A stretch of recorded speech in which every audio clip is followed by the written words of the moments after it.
Bienvenidos a Relatos Extraños.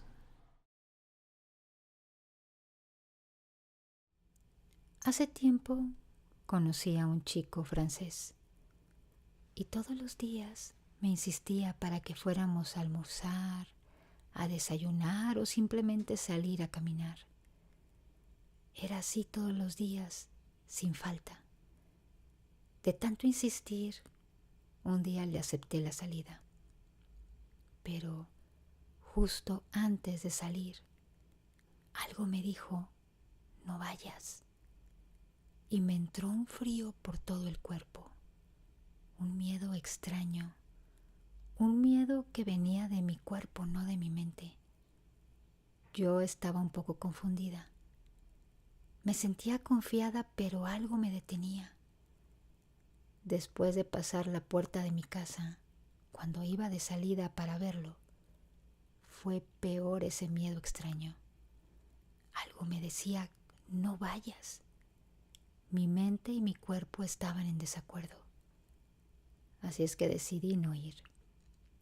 Le avisé por mensaje que no iba a poder ir porque en mi zona estaba lloviendo demasiado. Él me dijo que no había problema, que pasaba por mí y que fuéramos a su apartamento. Me mandó una foto de él y en ese momento vi en sus ojos una maldad que nunca antes había visto. Además me di cuenta de lo desorganizado que tenía el departamento. Había basura en el piso, eran como latas, zapatos, ropa aventada en los muebles. La cocina se veía muy sucia. Toda esa parte se veía perfectamente en el fondo de la foto. Puedo decir y casi asegurar que qué bueno que no fui, porque estoy segura que algo tenía planeado hacerme, algo malo.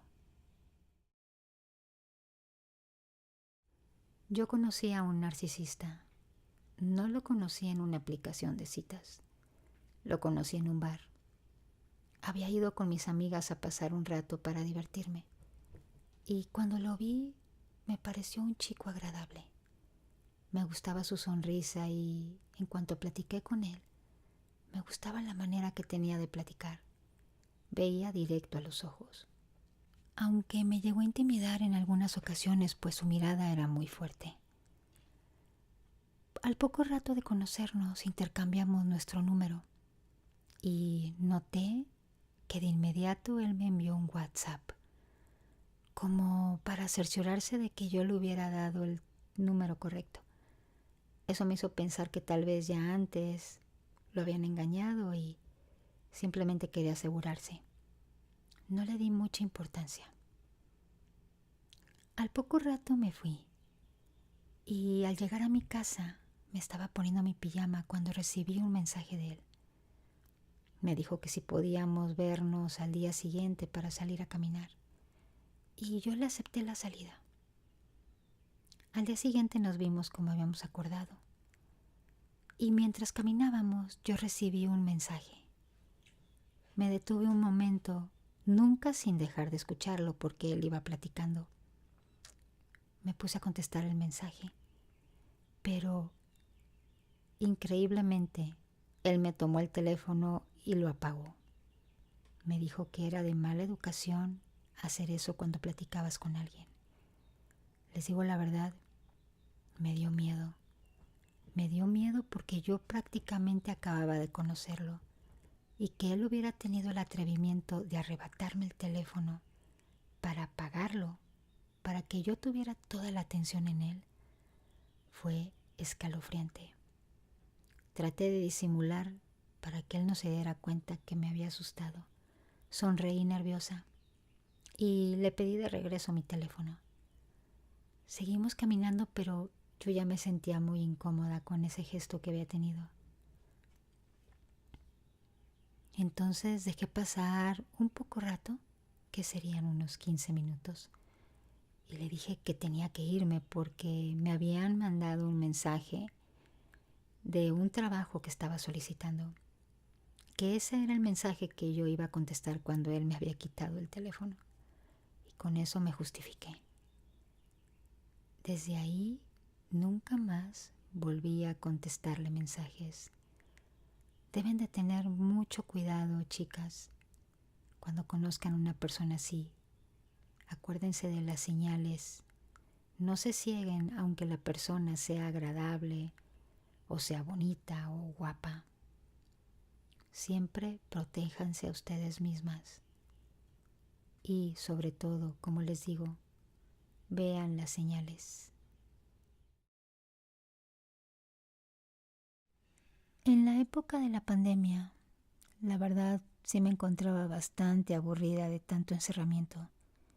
Y una amiga me dijo que descargara Tinder, que ella ya había conocido a varios chicos muy agradables ahí.